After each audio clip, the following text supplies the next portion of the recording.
It was the kind of morning that wrapped the city in gray. Rain ticked against the metal roof of the Baltimore Union Terminal, like soft fingers drumming on old steel. The 7:16 a.m. train to D.C. sat quietly on Platform 3, its sleek silver skin streaked with droplets.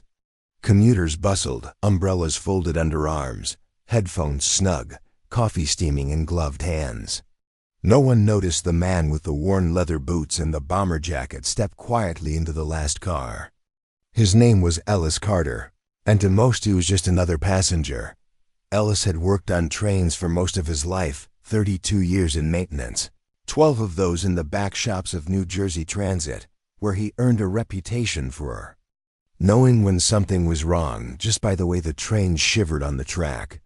Now at 61, he was a civilian contractor with the Department of Transportation's Civil Review Division. His job, to ride incognito, observe train crew behavior, especially at regional terminals where passenger complaints had been spiking. He wasn't flashy, didn't carry a badge, and rarely spoke. His reports carried weight because they came without warning and without prejudice. This morning's assignment was straightforward. Ride the regional commuter line to D.C., stop at 3 terminals, and monitor crew conduct. No reports. No warnings, just eyes and ears. It should have been simple, but then came Marcy Lenz. Marcy Lenz boarded the train at the Edgewood station. She wore confidence like a scarf, tight, practical, and worn every day. Her uniform was crisp, navy slacks, Amtrak-issued blazer, a cap that sat too squarely on her head.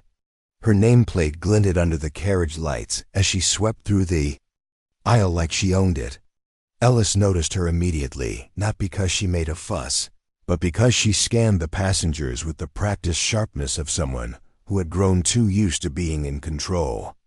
She paused at each row just long enough to clock a face, glance at a bag, note a seat.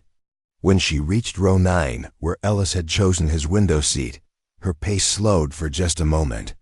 He looked up, offered the faintest nod. "Ticket, sir?" she asked. He handed it over, not saying much. Her eyes lingered on the name. She held the ticket longer than she needed to. "Business or pleasure, Mr. Carter?" "Observation," he said simply. A flicker crossed her face, something between suspicion and annoyance. She handed the ticket back. The train pulled away from the station. It wasn't until Aberdeen that the incident started. A young woman, black, mid-20s, professional dress, boarded with a small rolling suitcase and a coffee she tried to balance as she tucked her coat under one arm. She moved toward the back, where open seats waited. Marcy's voice came sharp behind her. "You can't sit there." The woman turned, confused. There's no sign?" Marcy pointed. "That row is reserved for upgraded fare. You'll need to move." Ellis watched. The car was barely half full. No other seats were marked. No one else had been asked to move. "I'm pretty sure I paid the same as everyone else," the young woman replied. "Then pretty sure isn't enough. Either find another seat, or we'll have to hold departure at the next station." There it was, not the policy, the tone. Ellis scribbled a note in the pad hidden inside the sleeve of his jacket. It happened again at the next stop. A Latino father and his son, maybe 8 or 9, were quietly speaking in Spanish when they were told to lower their voices. The child was whispering. Ellis watched the pattern form like oil on water. Who was being flagged? Who was being ignored? The man in row 9 said nothing. Not yet, but as the train pulled into Union Station and Marcy Lenz called security on a teenage boy over an unverified fare, Ellis Carter stood.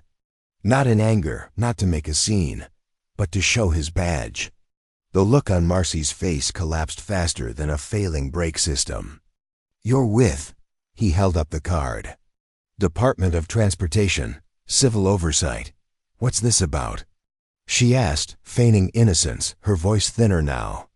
"This is about the 4 incidents on this line reported in the last 2 months. About how the names keep changing but the patterns don't. I was just following protocol.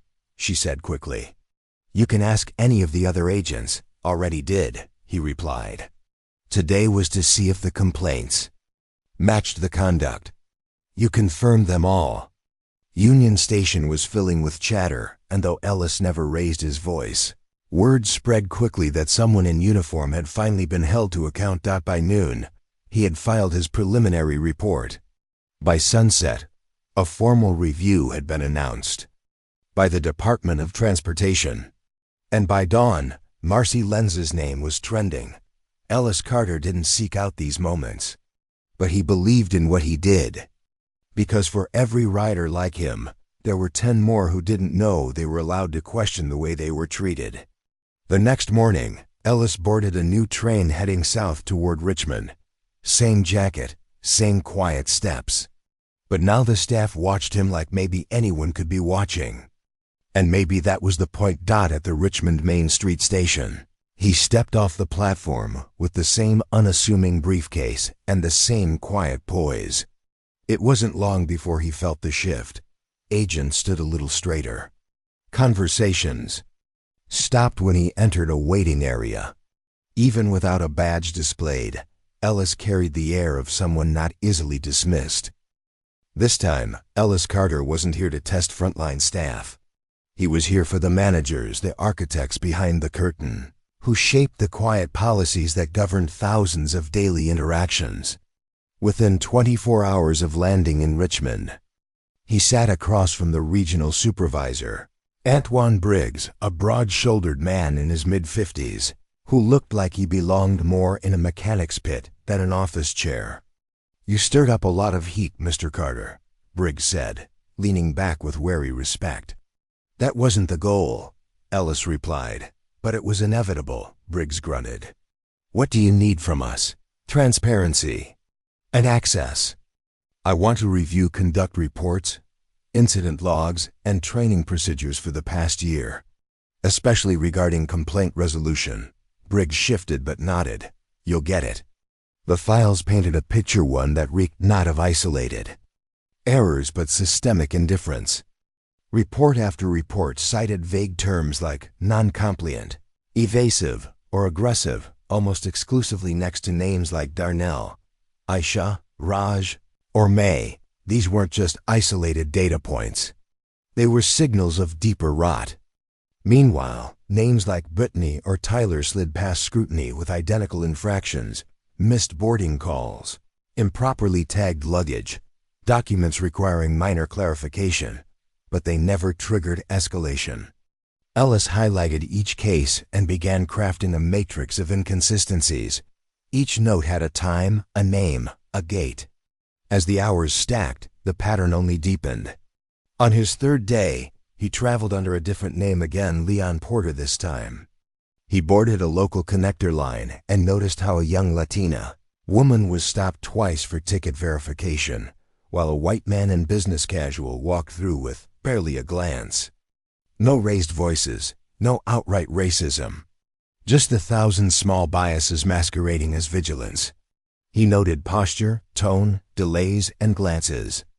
Back at headquarters, his email inbox had morphed into a growing digital archive of pain. A disabled Army vet whose cane was searched like a weapon.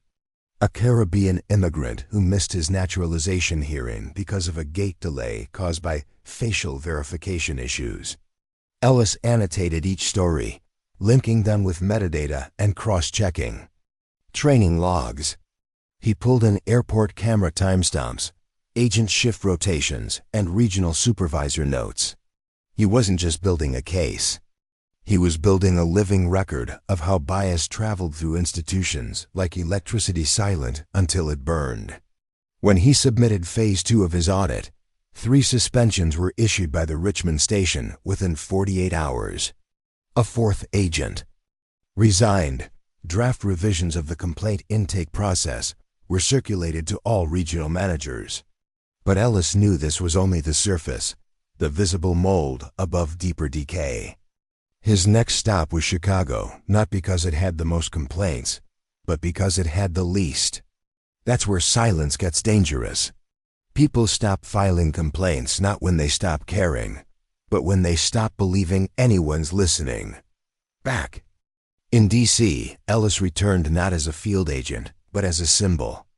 Operation Equal Altitude had transformed the FAA's Internal Affairs Office into something resembling a command center.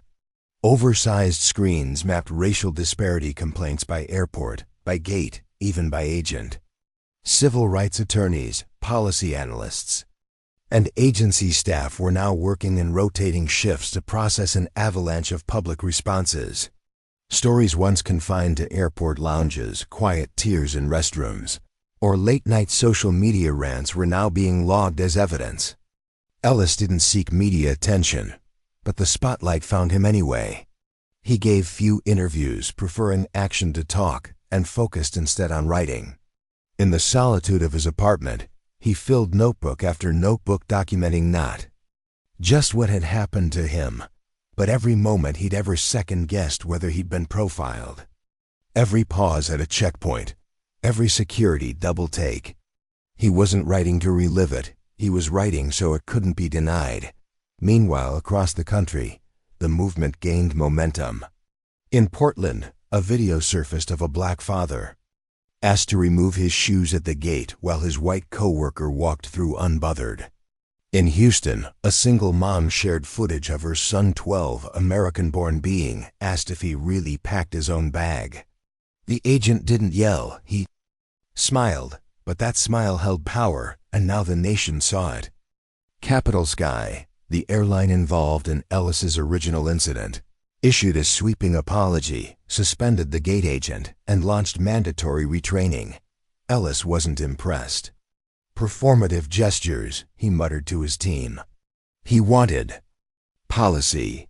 When the Department of Transportation convened a task force including the FAA, TSA, civil rights organizations, and airport unions, Ellis was appointed co-chair.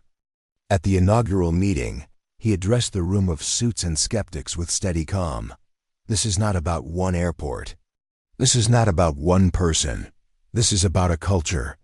Profiling doesn't always scream. Sometimes it whispers. And who gets searched? Who gets doubted? Who gets asked to prove themselves? And who doesn't? Applause erupted, but Ellis didn't smile. It wasn't time for celebration. It was time to work. The task force launched a nationwide audit using anonymous inspections and data analysis. Meanwhile, Ellis proposed a new FAA directive: any airport receiving federal contracts must adopt a standardized complaint review board that included community advocates and rotating civilian oversight. Pushback came quick: lawyers citing budgets, supervisors citing morale. But the wave had already crested. Ellis had tapped into something deeper than outrage. He had tapped into recognition. For every story dismissed, there were now 10 more waiting to be told. And Ellis? He just kept listening. Because silence wasn't the absence of complaints anymore. It was the measure of how much people feared nothing would change. And now, finally, change was the one thing they could no longer ignore. By the end of the 3rd month, Gate D27 at Atlanta International had been retrofitted with new tech audio and video monitoring, randomized TSA observers, and a new reporting app that allowed passengers to anonymously flag misconduct.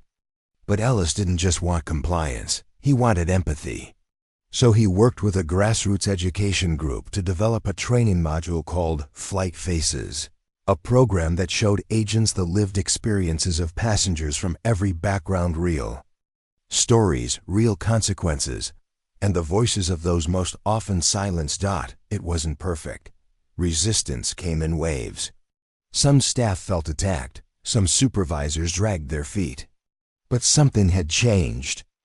Awareness had been awakened, and once people saw the system for what it truly was, they couldn't look away. A year later, Ellis was asked to speak at the National Aviation Conference in Chicago. He stood at the podium, the same calm presence. He had been in the terminal. "We often talk about flight as freedom," he said. "But freedom means nothing if the path to it is paved with suspicion. Airports are gateways. Everyone deserves to pass through them with dignity." When he left the stage, a teenager approached him. She was black, with a backpack covered in patches from cities around the world. She said, "Thank you. Last month, when we flew, my little brother got nervous at the checkpoint. An agent knelt down and asked him if he was okay. That never used to happen." Ellis smiled. Not a victory smile. Just a smile of someone who had seen what change looked like when it finally began. Back at home, in his modest apartment overlooking the Potomac, Ellis placed his torn passport, now sealed in a glass frame, on his bookshelf. Not as a reminder of what was taken, but of what was reclaimed. And though his name would fade from headlines, and the spotlight would shift, the policies he helped enact would remain. Passengers would still feel fear. Injustice would not disappear overnight. But for every traveler who walked a little taller through security, who handed over an ID without dread, who boarded without bracing for humiliation, Ellis Carter's work would echo, because the real inspection wasn't about travel documents, it was about humanity. And finally, someone had stamped that truth with authority. The aftermath of the terminal confrontation rippled far beyond Eastland International. What started as a solitary encounter between Jeremiah and the gate agent named Tara Gaines had become a national reckoning. As the days passed, news outlets dissected the footage frame by frame. Advocacy groups issued open letters, and even late-night hosts weighed in. But while the noise echoed across headlines and hashtags, Jeremiah stepped away from the center, refusing interviews and declining offers for media appearances. He hadn't sought fame, only fairness. Back in his Washington office, he focused on writing the most thorough report of his career. Meanwhile, Eastland's internal systems began to fracture under pressure. The airline was forced to launch an internal ethics investigation. Human resources combed through every gate agent complaint from the past decade. Tara's name wasn't the only one to surface. Multiple agents across various terminals were flagged for high complaint volumes, with similar patterns, bias cloaked in protocol. A second video surfaced. Another traveler, this time in Phoenix, questioned for speaking Spanish to her daughter. The dominoes were falling fast. But amid the bureaucratic scurrying, something else was shifting, something quieter but deeper. At airports across the country, agents were suddenly aware they were being watched, not just by cameras, but by conscience. Some began to pause longer before asking that second question. Supervisors started listening more closely when concerns were raised. Travelers spoke up where they used to sigh and move on. The change was uneven, imperfect, but it had begun. Weeks later, Jeremiah attended a closed-door summit hosted by the Department of Transportation. The goal: propose federal policy to protect passengers from discriminatory gate practices. Around the table sat FAA officials, airline CEOs, civil rights advocates, and behavioral researchers. Jeremiah presented a proposal for randomized federal evaluations of gate conduct at high-traffic airports, real-time reporting apps for passengers, and consequences for repeated misconduct tied to gate staffing licenses. Some executives bristled. "Are we saying one bad employee defines our entire operation?" Jeremiah responded without flinching. "No, I'm saying what you allow defines your culture." The room fell into an uneasy silence. The proposal passed unanimously. A few months later, the Transportation Equity Act was introduced in Congress, partially inspired by Jeremiah's experience. While debates swirled around the bill, stories poured in from travelers who had endured similar moments but had never spoken out. Jeremiah continued to work in the background, training new inspectors, refining audit protocols, and developing educational programs for frontline staff. He didn't want statues or spotlights. He wanted systems that saw everyone as equal. Back in Eastland, Gate 12 underwent quiet changes. Tara Gaines had been terminated. In her place stood a young woman named Kamaria Green, who had once been a community organizer before becoming a gate lead. She greeted passengers with empathy and resolved conflicts without escalating them. "I watched the video 100 times," she once said during staff orientation. "Not because I wanted to shame someone, but because I never want to be that someone." Her words stuck. Within a year, Eastland's complaint rate dropped by 40%. Jeremiah, now nearing retirement, sat once more in that very terminal, not as an inspector, but as a grandfather traveling to see his daughter's family in Oakland. As he approached the gate, Kamaria recognized him. "You're the reason I applied here," she whispered, scanning his boarding pass. "Not because of the scandal, but because of the standard you set." Jeremiah smiled gently, stepped forward, and took his seat near the window. Outside, planes came and went like clockwork. But somewhere in that rhythm, change had taken root not in statements or press releases, but in choices made in quiet moments by people who decided that fairness wasn't optional. As the intercom called for final boarding, Jeremiah exhaled and stood. The flight was routine. The future, less so, but this time, he believed it was headed somewhere better. In the months that followed, Ellis Carter's quiet crusade began to ripple far beyond the metal detectors and terminals of the nation's airports, spilling into corporate boardrooms, legislative halls, university campuses, and the minds of travelers who had long swallowed the indignities of bias in silence. It started with letters handwritten, typed, emailed from schoolteachers, war veterans, mothers, and business travelers. Some were brief notes of gratitude, others full-blown testimonies, each one carrying the same message: "I thought I was alone." Ellis read each one, cataloged them in binders, and referenced them during hearings. News outlets that once dedicated only cursory attention to profiling in aviation began airing primetime specials dissecting his findings.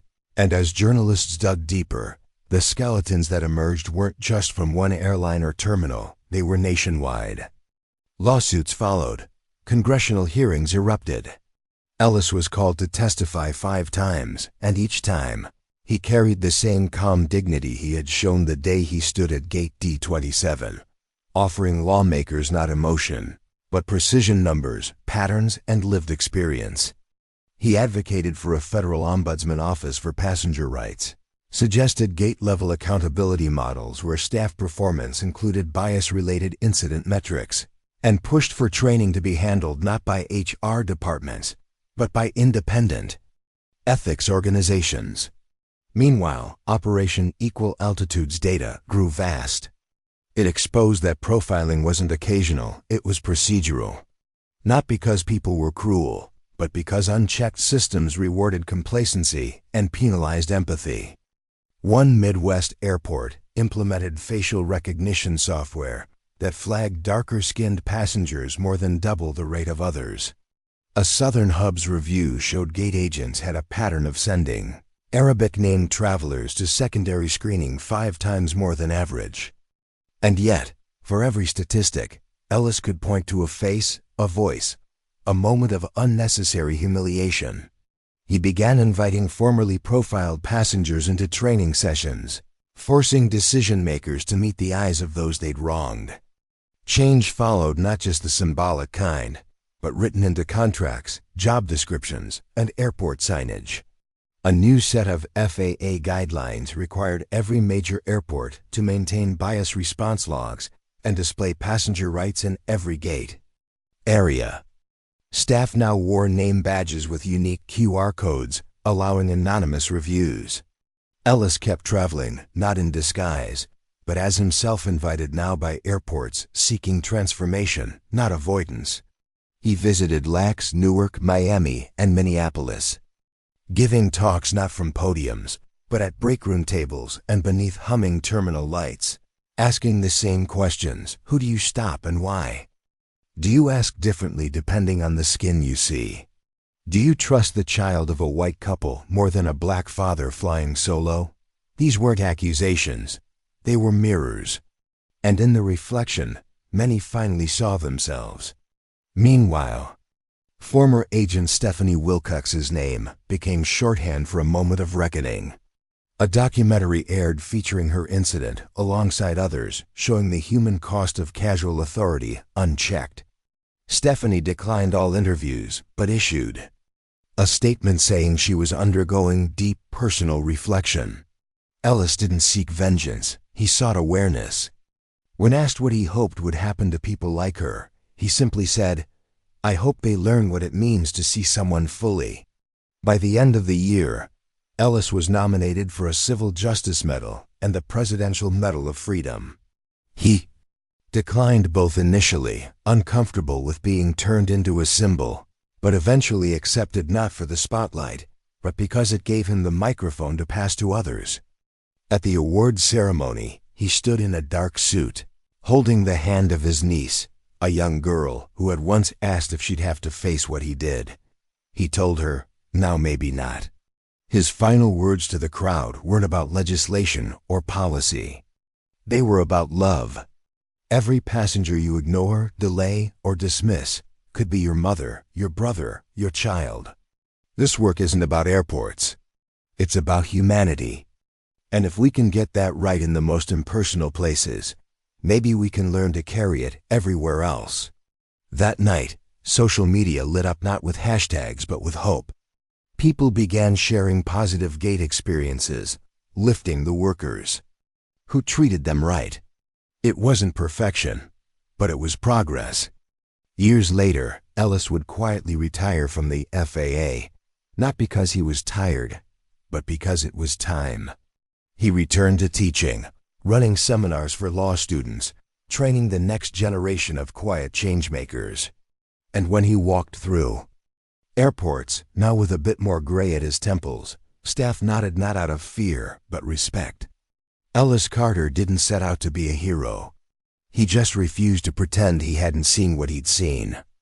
And in doing so, he helped a nation open its eyes, one gate at a time.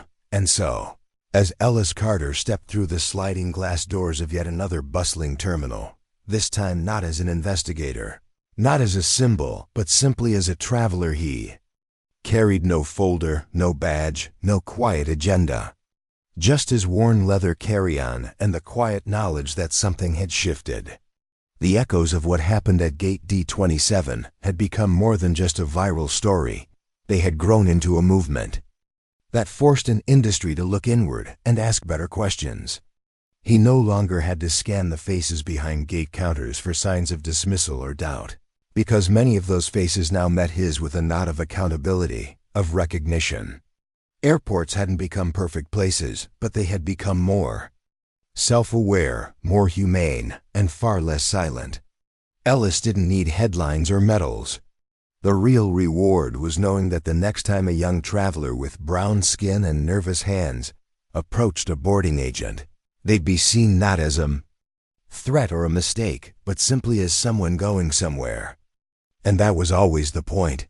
If this story moved you, if it made you think, or if it reminded you why every voice matters, don't forget to like the video, subscribe to the channel, and share it with someone who needs to hear it. Because stories like this aren't just tales, they're reminders. And together, the more we listen, the more we learn, the more we speak up, the more we change the world, one truth at a time.